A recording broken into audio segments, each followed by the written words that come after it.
बिस्मिल्लाहिर्रहमानिर्रहीम। Class last time हमने discuss किया था कार्बोहाइड्रेट की डाइजेशन के बारे में। ठीक है, तो हमने देखा था कि कार्बोहाइड्रेट की डाइजेशन सबसे पहले हमने माउथ में देखी थी कि सेलाइवरी एमाइलेज होता है, वो क्या करता है, कार्बोहाइड्रेट की डाइजेशन करता है। डाइजेशन क्या है, वो उसकी जो पॉलीपेप्टाइड चेन होती है उसको वो स्मॉलर पार्टिकल में कन्वर्ट कर देता है। ठीक है, उसके बाद फूड कहाँ चली जाती है, स्टमक में चली जाती है। स्टमक में हमने देखा है कि एज सच कार्बोहाइड्रेट की कोई भी डाइजेशन नहीं होती। उसके बाद अब हमने आज जो पढ़ना है वो स्मॉल इंटेस्टाइन में देखना है कि डाइजेशन ऑफ कार्बोहाइड्रेट, हेडिंग है हमारी digestion of carbohydrate in small intestine, in small intestine के स्मॉल इंटेस्टाइन में जो कार्बोहाइड्रेट होते हैं वो किस तरह से डाइजेस्ट होते हैं। तो हम देखते हैं, हम स्टार्ट कर लेते हैं स्टमक से। ज़रा हम दोबारा स्टमक में देखते हैं कि स्टमक में किस तरह से डाइजेशन होती है। अगर हम देखें कि स्टमक में क्या होता है कि नो डाइजेशन ऑफ कार्बोहाइड्रेट होती है बट मिक्सिंग अकर, लेकिन स्टमक में क्या होता है, स्टमक में कार्बोहाइड्रेट की नो डाइजेशन यानी कोई भी डाइजेशन नहीं होती बट मिक्सिंग अकर, यानी जो कार्बोहाइड्रेट हमारी फूड में होती है स्टमक उनको क्या कर देता है, मिक्सअप कर देता है और एक यूनिफॉर्म मिक्सचर बना देता है। उसको कहते हैं हम काइम। क्या बना देता है, काइम बना देता है। उसके बाद then chyme is expelled, then chyme is expelled, उसके बाद जो काइम होता है उसको एक्सपेल कर दिया जाता है। किसमें भला, इनटू स्मॉल इंटेस्टाइन। किसमें एक्सपेल कर दिया जाता है, स्मॉल इंटेस्टाइन में। अच्छा जी, दोबारा रिकॉल करते हैं कि जो हमने फूड खाई थी, हमारी फूड में क्या था, कार्बोहाइड्रेट था। कार्बोहाइड्रेट की पहले हमारे माउथ में डाइजेशन हुई तो जो पॉलीसेकेराइड थे वो किस में कन्वर्ट हो गए, वो डेक्स्ट्रन में कन्वर्ट हो गए। ठीक हो गया जी। उसके बाद जो फूड थी हमारी वो चली गई हमारे स्टमक में। स्टमक में एज सच कोई भी डाइजेशन नहीं हुई, यानी जो हमने कार्बोहाइड्रेट खाए थे वो किस फॉर्म में है, वो डेक्स्ट्रन की फॉर्म में या डाइसेकेराइड की फॉर्म में। ठीक हो गया। अब उसमें पॉलीसेकेराइड नहीं है, डाइसेकेराइड है और वो डेक्स्ट्रन की फॉर्म में। ठीक है जी। उसके बाद अब हमारी फूड किस में चली गई, स्मॉल इंटेस्टाइन में। ठीक है जी। स्मॉल इंटेस्टाइन में जब जाएगी तो फूड किस फॉर्म में है, डेक्स्ट्रन की फॉर्म में है और उसके अलावा इसमें क्या है, डाइसेकेराइड है। ठीक है जी। जब ये स्मॉल इंटेस्टाइन में जाएगी तो यहाँ पेंक्रियाज होगा हमारा, इसके साथ क्या होगा, पेंक्रियाज। पेंक्रियाज क्या करेगा, वो पेंक्रियाटिक जूस सेक्रीट करेगा। क्या करेगा, पेंक्रियाटिक जूस एक्सक्रीट करेगा। और इसमें क्या होगा, पेंक्रियाटिक जूस में पेंक्रियाटिक एमाइलेज होगा, एक एंजाइम होगा, कौन सा, पेंक्रियाटिक एमाइलेज होगा। ठीक है जी। पेंक्रियाटिक एमाइलेज का काम क्या होगा, पेंक्रियाटिक एमाइलेज का काम ये होगा, ये डेक्स्ट्रन को कन्वर्ट कर देगा माल्टोज में। ठीक हो गया। ये क्या करेगा, पेंक्रियाटिक एमाइलेज, वो वाली डेक्स्ट्रन जो हमारे माउथ में क्रिएट हुई थी, यानी पॉलीसेकेराइड के ऊपर सेलाइवरी एमाइलेज ने एक्ट किया था तो क्या बना था, डेक्स्ट्रन बना था। अब डेक्स्ट्रन क्या है, हमारे स्मॉल इंटेस्टाइन में आ गया और उस डेक्स्ट्रन के ऊपर कौन सी चीज एक्ट करती है, पेंक्रियाटिक एमाइलेज। पेंक्रियाटिक एमाइलेज क्या करेगा, ये कन्वर्ट कर देगा डेक्स्ट्रन को माल्टोज में। किसमें कन्वर्ट कर देगा, माल्टोज में। और इसके ऊपर कौन सा एंजाइम एक्ट किया है, अब इसके ऊपर पेंक्रियाटिक एमाइलेज ने एक्ट किया है। ठीक है जी। और ये पेंक्रियाज से सिक्रीट हुआ और पेंक्रियाटिक डक्ट के थ्रू ये इसके ऊपर आया और उसने एक्ट किया। अब हमारी जो इंटेस्टाइनल सेल हैं, वो अब हमारे इंटेस्टाइन में चीज़ें कौन कौन सी हैं, सारे डाइसेकेराइड पड़े हैं। कौन से, यानी ये जो डेक्स्ट्रन थी ये भी कन्वर्ट होगी किसमें, माल्टोज के अंदर, माल्टोज में कन्वर्ट होगी। अब हमारी जो स्मॉल इंटेस्टाइन है उसमें सारे डाइसेकेराइड पड़े हैं। अब उनके ऊपर एंजाइम जो मैंने आपको पहले पढ़ाए थे डाइसेकेराइडेजेज, वो डाइसेकेराइडेजेज इंटेस्टाइनल जो स्मॉल इंटेस्टाइन है इसकी लाइनिंग उनको एक्सक्रीट करेगी। अब वो इसके ऊपर एक्ट करेंगे और ये जितने भी डाइसेकेराइडेज हैं इनको कन्वर्ट कर देंगे वो मोनोसेकेराइड में। ठीक है जी। और इसमें 3 तरह के एंजाइम होते हैं जो स्मॉल इंटेस्टाइन रिलीज करती है। पहला है जी सक्रेज, दूसरा है लैक्टेज और तीसरा एंजाइम है माल्टेज। ये वाले 3 एंजाइम है, ये सेक्रेट किए जाते हैं स्मॉल इंटेस्टाइन से। सेक्रेज है, इसका क्या काम करता है? सेक्रेज सक्रोज के ऊपर एक्ट करता है, एक्ट ऑन सक्रोज, और उसको कन्वर्ट कर देता है ये फ्रुक्टोज प्लस ग्लूकोज में। किस में कन्वर्ट कर देता है? फ्रुक्टोज प्लस ग्लूकोज में। ठीक हो गया। किसके ऊपर एक्ट करता है ये? सक्रोज। और सक्रोज होता क्या है? डाइसेक्राइड होता है। उसके बाद अब हम देखते हैं जी लैक्टेज। लैक्टेज क्या करता है? ये लैक्टोज के ऊपर एक्ट करता है और उसको कन्वर्ट कर देता है ग्लूकोज प्लस ग्लैक्टोज में। ग्लूकोज और ग्लैक्टोज क्या हैं? ये दोनों मोनोसेक्राइड हैं।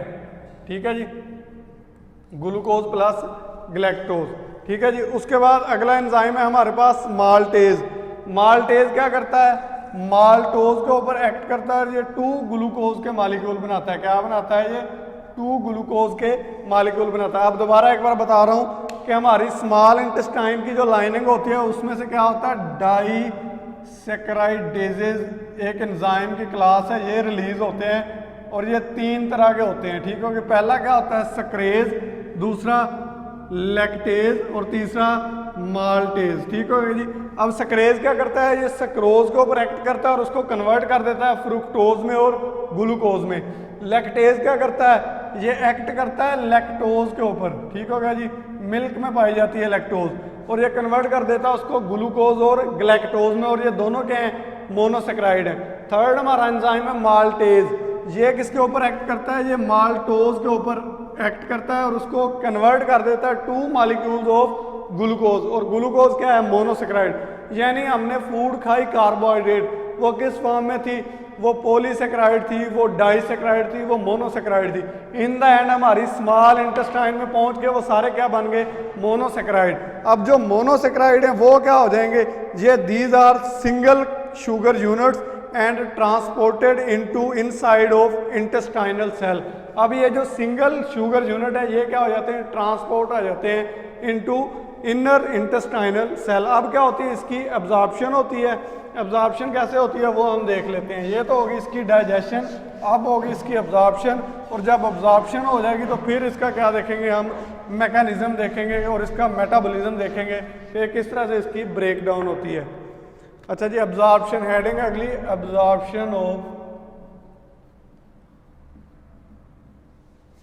कार्बोहाइड्रेट्स। यानी जो कार्बोहाइड्रेट्स होते हैं सिंगल शुगर यूनिट्स जो बन गए स्मॉल इंटेस्टाइन में, अब क्या होनी है? इनकी एब्जॉर्प्शन होनी है। तो एब्जॉर्प्शन में क्या होता है? Small intestine have membranes that contain many transport protein. ये जो स्मॉल इंटेस्टाइन होती है इसमें ना क्या होती है? मैनी ट्रांसपोर्ट प्रोटीन होती हैं, जो क्या कर देती हैं? ट्रांसपोर्ट करती हैं इसको इनसाइड, इनको स्मॉलेस्ट शुगर यूनिट को। ट्रांसपोर्ट प्रोटीन होती हैं और इनका काम क्या होता है? ये सिंगल या स्मॉलेस्ट शुगर यूनिट को ट्रांसपोर्ट करती हैं inside the small intestine. Small intestine के अंदर वो क्या कर देती हैं?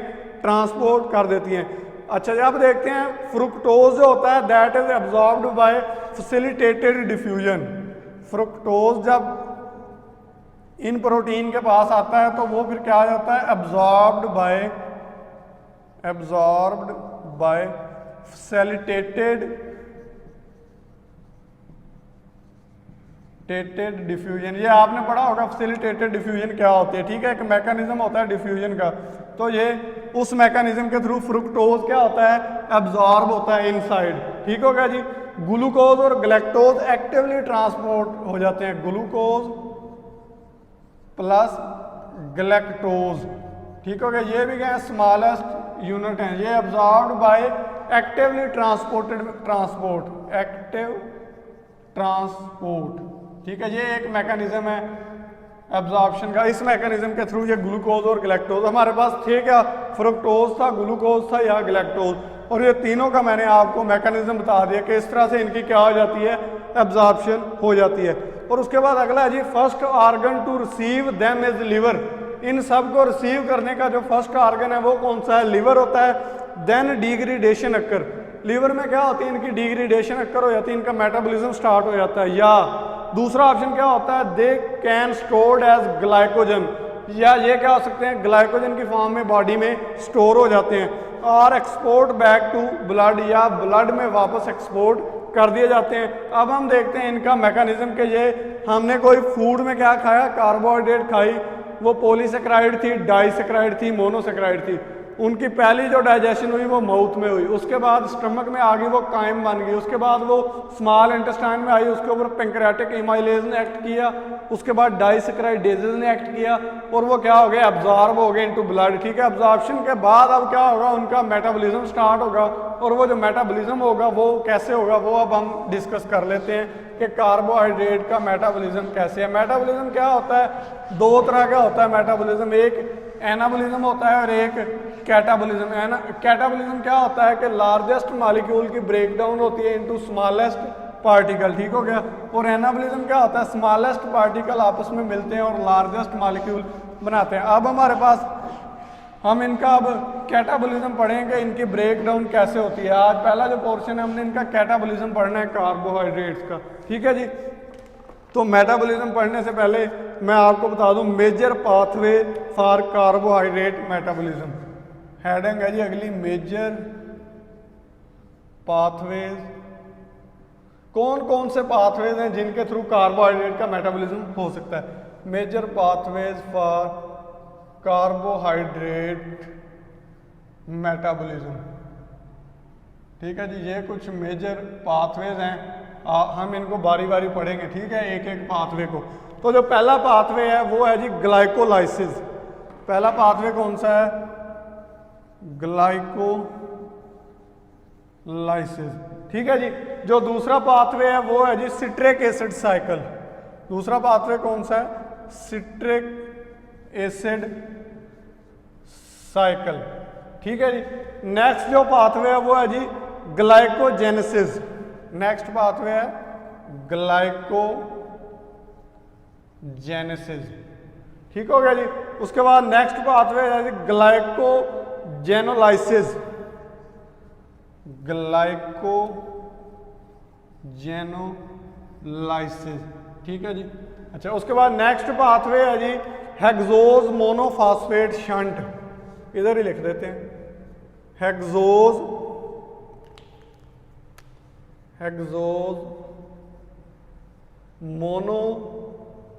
मोनोफॉस्फेट शंट, ये नेक्स्ट पाथवे है, ठीक है जी। उसके बाद अगला पाथवे है यूरोनिक एसिड पाथवे। अगला पाथवे है यूरोनिक एसिड पाथवे। ये क्या है, कुछ पाथवेज लिख रहे हैं हम किसके, कार्बोहाइड्रेट मेटाबॉलिज्म। उसके बाद है जी ग्लैक्टोज मेटाबॉलिज्म। नेक्स्ट पाथवे हमारा ग्लैक्टोज मेटाबॉलिज्म, ठीक हो गया जी। उसके बाद नेक्स्ट पाथवे है फ्रुक्टोज मेटाबॉलिज्म। नेक्स्ट पाथवे है फ्रुक्टोज मेटाबॉलिज्म। और लास्ट पाथवे है हमारा एमाइलो शुगर मेटाबॉलिज्म। एमाइलो शुगर मेटाबॉलिज्म, ठीक है जी। ये हम कुछ मेटाबॉलिज्म है, ये आपने देख लें, इनको लिख लें, हमने बारी बारी से इनको स्टार्ट करना है। तो आज हम क्या करते हैं, फर्स्ट जो हमारा मेटाबॉलिज्म है ग्लाइकोलाइसिस, इसको आज हम स्टार्ट करेंगे कि ये होता क्या है और उसमें किस तरह से एनर्जी प्रोड्यूस होती है, एटीपी किस तरह से प्रोड्यूस होती है, ठीक हो गया जी। बाकी हम बारी बारी इनको इन डिटेल डिस्कस करेंगे। अच्छा जी, ग्लाइकोलाइसिस आपने जो पहले भी क्लासेस में पढ़ा होगा, ग्लाइकोलाइसिस होता क्या है, नाम से ज़ाहिर है। ग्लाइको का मतलब ग्लूकोज और लाइसिस का मतलब क्या होता है, ब्रेक डाउन यानी ब्रेकेज यानी तोड़ना, ग्लूकोज को तोड़ना। और जब तोड़ा जाएगा ग्लूकोज को तो क्या प्रोड्यूस होगा, एनर्जी प्रोड्यूस होगी, ठीक है जी। तो अगर ग्लाइकोलाइसिस की डेफिनेशन देखें तो लिख लें जी, इसको ईएम पाथवे भी कहते हैं, ठीक होगा जी। कैन भी, इसको क्या कहते हैं हम, ईएम पाथवे भी कह सकते हैं। एक साइंटिस्ट के नाम से, ये ईएम एक साइंटिस्ट था, ठीक है, उसके नाम से इसका दूसरा नाम क्या है, ईएम पाथवे, ठीक होगा जी। और ये दोनों तरह का हो सकता है, कैन भी एरोबिक, ये एरोबिक भी हो सकता है और ये एनारोबिक भी हो सकता है, एन एरोबिक, दोनों तरह से ये वाला पाथवे हो सकता है। और एरोबिक का प्रोडक्ट अलग होगा, एनारोबिक का प्रोडक्ट अलग होगा, ठीक होगा जी। अगर हम इसकी डेफिनेशन देखें तो इसकी डेफिनेशन कुछ इस तरह से होगी, सीक्वेंस ऑफ रिएक्शंस डेफिनेशन इसकी लिख लें इधर, sequence of reactions converting glucose into pyruvate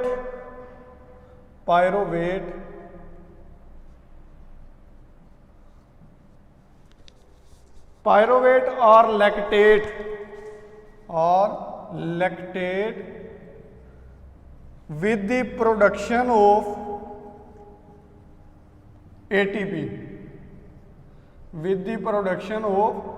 ATP यानी क्या होता है, सीक्वेंस ऑफ रिएक्शन, यानी बहुत से रिएक्शन है उनका एक सीक्वेंस है और उसमें होता क्या है, ग्लूकोज को कन्वर्ट कर दिया जाता है पायरोवेट में या लैक्टेट में और उसके साथ क्या प्रोड्यूस होता है, ATP। ये वाला जो सीक्वेंस ऑफ रिएक्शन है उसको क्या कहते हैं हम, ग्लाइकोलाइसिस।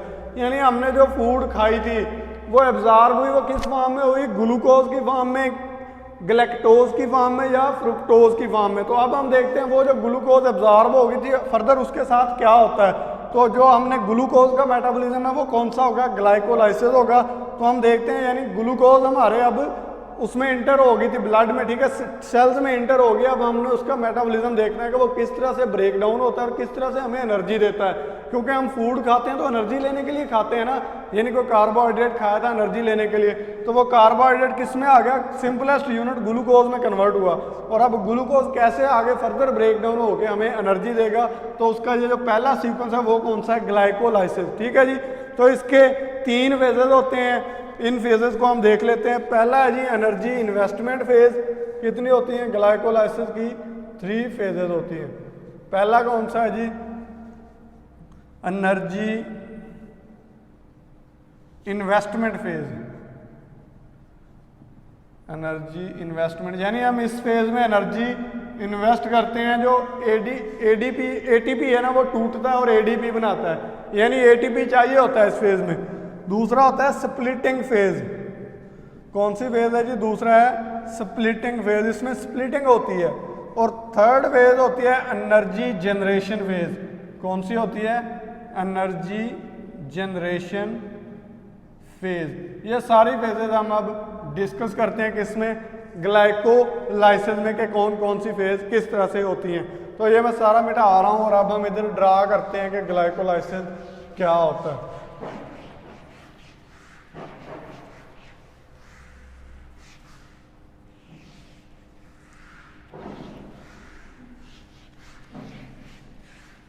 अच्छा जी, हमारा स्टार्टिंग मटेरियल क्या है, जैसे आपको पहले बताया स्टार्टिंग मटेरियल हमारा क्या है जी, ग्लूकोज है। ठीक है जी, ये हमारे पास क्या है, ग्लूकोज है। और ग्लूकोज क्या है, 6 कार्बन शुगर है। क्या है, 6 कार्बन शुगर है। मैं इसका आपको बता रहा हूँ कि इसके स्ट्रक्चरल फार्मूला मैं ड्रा नहीं कर रहा, ये आपको मैंने पहले करवाए हुए हैं। स्ट्रक्चरल फार्मूला लास्ट सेमेस्टर के सिलेबस में आपको करवाए हुए हैं। तो जिस स्टूडेंट को इसके स्ट्रक्चरल फार्मूला के साथ याद करना होगा वो मुझसे पूछ लेगा, मैं उनको इनके स्ट्रक्चरल फार्मूला भी प्रोवाइड कर दूंगा। ठीक है जी, ग्लूकोज क्या होता है, ये 6 कार्बन शुगर है, ये कन्वर्ट हो जाती है ग्लूकोज 6 फास्फेट में। किसमें कन्वर्ट होती है, ग्लूकोज 6 फास्फेट। यानी जो 6 कार्बन होती है ना ग्लूकोज की, उसमें 6ठी कार्बन के साथ एक फास्फेट ग्रुप लग जाता है। और फास्फेट ग्रुप कैसे आएगा, एटीपी टूटेगा तो ही फास्फेट ग्रुप आएगा ना। एटीपी के पास क्या होते हैं, 3 फास्फेट ग्रुप होते हैं, ये टूटता है और बनाता क्या है, एडीपी बनाता है, एडिनोसिन डाइफास्फेट। पहले क्या था, ये ट्राइफास्फेट। और एक फास्फेट ग्रुप किसको दे देता है, ये ग्लूकोज 6 फास्फेट को। और ये वाला जो काम करवाता है इस दौरान जो एंजाइम यूज होता है उसका नाम होता है हेक्सोकाइनेज।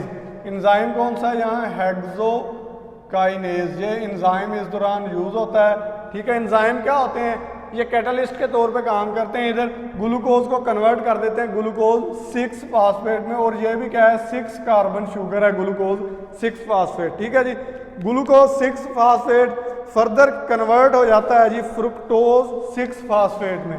किस में कन्वर्ट हो जाता है, ये फ्रुक्टोज 6 फास्फेट। हाँ जी, ग्लूकोज और फ्रक्टोज क्या है, एक दूसरे के आइसोमर है। ठीक हो गया जी, तो ये एक आइसोमर दूसरे आइसोमर में कन्वर्ट हो जाता है और इस दौरान जो एंजाइम यूज होता है उसका नाम है जी फास्फोग्लूकोज आइसोमरेज। फास्फोग्लूकोज आइसोमरेज ये एक एंजाइम है जो इस स्टेप में एक्ट करता है और ग्लूकोज 6 फास्फेट वो कन्वर्ट कर देता है फ्रुक्टोज 6 फास्फेट में। और ये भी क्या है, फ्रुक्टोज भी क्या है, 6 कार्बन शुगर है, दोनों एक दूसरे के क्या है, आइसोमर है। ठीक हो गया जी। अच्छा, अब इस दौरान भी क्या होता है, अच्छा उसके बाद फर्दर स्टेप है जो फ्रुक्टोज 6 फास्फेट है ये कन्वर्ट हो जाता है फ्रुक्टोज 1,6 बाईफास्फेट में। इसमें कन्वर्ट हो जाता है फ्रुक्टोज 1,6 बाईफास्फेट यानी या डाईफास्फेट यानी 2 फास्फेट। पहले एक फास्फेट ग्रुप था, अब फर्स्ट कार्बन के साथ भी फास्फेट ग्रुप लग जाएगा। और ये ग्रुप कैसे लगेगा, एटीपी कन्वर्ट होगा, एटीपी एडिनोसिन ट्राइफेस फास्फेट कन्वर्ट होगा एडीपी में, एडिनोसिन डाईफास्फेट में। यानी इस दौरान भी एनर्जी यूज हुई है, यानी इधर भी एटीपी टूटा है और इधर भी एटीपी टूटा है। ठीक हो गया जी। अच्छा, उसके बाद फर्दर स्टेप क्या है, जो फ्रुक्टोज 1,6 बाईफास्फेट है ये कन्वर्ट हो जाता है 2 प्रोडक्ट में। ठीक हो गया जी। ये जो फ्रुक्टोज 1,6 बाईफास्फेट है ये 2 प्रोडक्ट में ऐसे कन्वर्ट होता है। वो 2 प्रोडक्ट कौन कौन से हैं वो देख लेते हैं। ठीक है जी। अच्छा, पहला प्रोडक्ट है जी ग्लिसरैल्डिहाइड 3 फास्फेट। कौन सा है जी, ग्लिसरैल्डिहाइड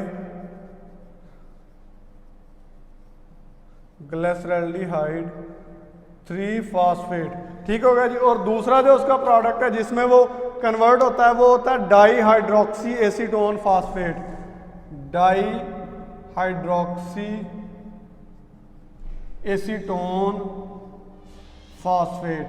इन 2 प्रोडक्ट में ये फ्रुक्टोज 1,6 बाईफास्फेट कन्वर्ट हो जाता है। ठीक है जी। अब ये क्या था, 6 कार्बन शुगर थी और ये क्या है, ये 3 कार्बन शुगर है और ये भी क्या है, 3 कार्बन है। ठीक है। अब ये 6 कार्बन किस में कन्वर्ट हो गए हैं, 3 कार्बन और 3 कार्बन में। ठीक हो गया जी। और इस दौरान जो एंजाइम यूज होता है वो है जी एल्डोलेज। कौन सा एंजाइम होता है, एल्डोलेज एंजाइम यूज होता है। अच्छा जी। अब उसके बाद क्या होता है, इनके दरमियान इक्विलिब्रियम क्रिएट हो जाता है और आइसोमरेज एक एंजाइम होता है। कौन सा एंजाइम, आइसोमरेज एंजाइम। वो इन दोनों को ऐसे, आइसोमरेज एक एंजाइम है, वो डाईहाइड्रोक्सी एसीटोन फास्फेट को कन्वर्ट कर देता है ग्लिसरैल्डिहाइड 3 फास्फेट में। ठीक हो गया जी। अब ये वाले जो 3 कार्बन है ये वाला आइसोमर आगे चलेगा, ये वाला आइसोमर इसमें कन्वर्ट हो जाएंगे। ये दोनों एक दूसरे के आइसोमर है, ये भी 3 कार्बन है, ये भी 3 कार्बन है। ठीक है जी। अब ग्लिसरैल्डिहाइड 3 फास्फोट फर्दर अब कन्वर्ट हो जाएगा 1,3 बिस फास्फोग्लाइसरेट। अब ये वाली चीज ये फर्दर कन्वर्ट हो जाएगी 1,3 बिस फास्फोग्लाइसरेट। ठीक होगा जी। ये इसमें कन्वर्ट हो जाएगी। अब ये वाला जो रिएक्शन है ना, ये रिवर्सिबल रिएक्शन है आगे। ठीक है जी। ये वाली जो फेज है ये कौन सी है, रिवर्सिबल रिएक्शन की फेज है। और ये भी क्या है, ये भी रिवर्सिबल रिएक्शन है। इस तरह से ये यहाँ से, बाकी ये इरिवर्सिबल है, ये आगे रिवर्सिबल रिएक्शन स्टार्ट हो जाएंगे। ठीक है जी। और इस दौरान होता क्या है, एंजाइम कौन सा है, एंजाइम होता है जी ग्लिसरैल्डिहाइड 3 फास्फेट डीहाइड्रोजिनेज। ग्लिसरैल्डिहाइड 3 फास्फेट डीहाइड्रोजिनेज ये एक एंजाइम है, ये एक्ट करता है और इसको ग्लिसरैल्डिहाइड 3 फास्फेट को कन्वर्ट कर देता है 1,3 बिस फास्फोग्लाइसरेट में। ठीक हो गया जी। अच्छा, अब इस दौरान होता क्या है, एक NADH का मॉलिक्यूल पैदा होता है, यानी एक NAD होता है जो ये कन्वर्ट हो जाता है NADH में। ठीक हो गया जी। किस में कन्वर्ट हो जाता है, NADH में कन्वर्ट हो जाता है। अब जो 1,3 बिस फास्फोग्लाइसरेट है ये कन्वर्ट हो जाता है 3 फास्फोग्लाइसरेट में। ये फर्दर कन्वर्ट हो जाता है 3 फास्फोग्लाइसरेट। ये मैं एब्रीविएशन लिख रहा हूँ, 3 फास्फोग्लाइसरेट में कन्वर्ट हो जाता है। और इस दौरान जो एंजाइम होता है वो होता है फास्फोग्लाइसरेट काइनेज। फास्फोग्लाइसरेट काइनेज एंजाइम इस दौरान इस स्टेप में यूज होता है। ठीक हो गया जी। अच्छा, और इस दौरान एक जो एटीपी का मॉलिक्यूल है वो एक एटीपी प्रोड्यूस होती है, ठीक हो गया। एडीपी कन्वर्ट हो जाता है एटीपी में, ठीक हो गया। और इस दौरान क्या होता है, एटीपी का मॉलिक्यूल प्रोड्यूस हुआ, ठीक है। क्या हो गया है, 1,3 बिस फास्फोग्लाइसरेट कन्वर्ट हुआ है 3 फास्फोग्लाइसरेट में, काइनेज एंजाइम है और एक एटीपी का मॉलिक्यूल यहाँ प्रोड्यूस हुआ है जी। उसके बाद अगला स्टेप है जी, 3 फास्फोग्लाइसरेट कन्वर्ट हो जाता है 2 फास्फोग्लाइसरेट में। ये वाला मॉलिक्यूल कन्वर्ट हो जाता है 2 फास्फोग्लाइसरेट, एब्रीवेशन लिख रहा हूँ, 2 से फास्फो, जी से ग्लाइसरेट, ठीक होगा जी। और इस दौरान जो एंजाइम यूज होता है वो होता है म्यूटेज। कौन सा एंजाइम यूज होता है, म्यूटेज एंजाइम यूज होता है, ठीक है जी। अब फास्फोग्लाइसरेट जब बन जाता है तो फिर क्या होता है, इनोलेज एंजाइम इसके ऊपर एक्ट करता है। ये रिवर्सिबल रिएक्शन है, ऐसे ये आपने याद रखना है। इसके ऊपर क्या करता है, इनोलेज एंजाइम एक्ट करता है, इनोलेज, ठीक हो गया जी। और ये भी क्या है, रिवर्सिबल रिएक्शन है। और 2 फास्फोग्लाइसरेट कन्वर्ट हो जाता है फास्फोइनोल पायरोवेट में। इसमें कन्वर्ट हो जाता है फास्फोइनोल पायरोवेट, ठीक होगा जी। किसमें कन्वर्ट हो जाता है, 2 फास्फोग्लाइसरेट कन्वर्ट हो जाता है फास्फोइनोल पायरोवेट में। और इसके ऊपर एंजाइम कौन सा एक्ट करता है, इनोलेज एंजाइम एक्ट करता है, ठीक होगा जी। उसके बाद फास्फोइनोल पायरोवेट कन्वर्ट हो जाता है पायरोवेट में। ये किसमें कन्वर्ट हो जाता है, ऐसे रिवर्सिबली, किसमें, पायरो, जो हमारा क्या था, एंड प्रोडक्ट था पायरोवेट, पायरोवेट में ये कन्वर्ट हो गया जी। कौन सी चीज़ भला, फास्फोइनोल पायरोवेट किसमें कन्वर्ट हो गया, पायरोवेट में। और इसके ऊपर जो एंजाइम था वो था पायरोवेट काइनेज। एंजाइम कौन सा था इस स्टेप का, काइनेज एंजाइम था, पायरोवेट काइनेज एंजाइम ने एक्ट किया और ये पायरोवेट में कन्वर्ट हो गया। और इस दौरान क्या होगा, एक एटीपी का मॉलिक्यूल इधर भी प्रोड्यूस होगा। क्या होगा, एडीपी कन्वर्ट होगी एटीपी में, किसमें, एटीपी में। एटीपी का मॉलिक्यूल इधर भी बनेगा, ठीक होगा। और पायरोवेट क्या है, 3 कार्बन शुगर है और 2 पायरोवेट के मॉलिक्यूल बनेंगे। कितने पायरोवेट के मॉलिक्यूल बनेंगे, 2 पायरोवेट के मॉलिक्यूल बनेंगे, ठीक है जी। अब इसमें फेजेस कौन कौन सी हैं, यहाँ तक जो फेज है ना, पहली फेज जिसमें क्या होता है, एटीपी यूज होती है, यहाँ तक ये है एनर्जी इन्वेस्टिंग फेज। कौन सी है, ये वाली फेज, यहाँ तक ये एनर्जी इन्वेस्टिंग फेज है। ये वाली जो फेज है ये स्प्लिटिंग फेज है, इसके ऊपर लिख देता हूँ।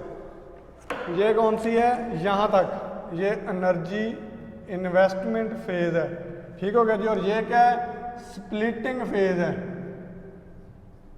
ठीक हो गया जी। और अब ये जो रिवर्सिबल स्टार्ट होती है, ये क्या है, ये एनर्जी जनरेशन फेज है, ये वाली आगे यहाँ से जो चलती है एंड तक, ठीक हो गया। क्यों, क्योंकि इसमें एडीपी से एटीपी बनता है, ठीक हो गया जी। ये क्या था हमारा जो आज का टॉपिक था, ये था मेटाबॉलिज्म ऑफ कार्बोहाइड्रेट। और उसमें हमने पहला मेटाबॉलिज्म था वो क्या था, ग्लाइकोलाइसिस, उसके बारे में हमने डिस्कस कर लिया है।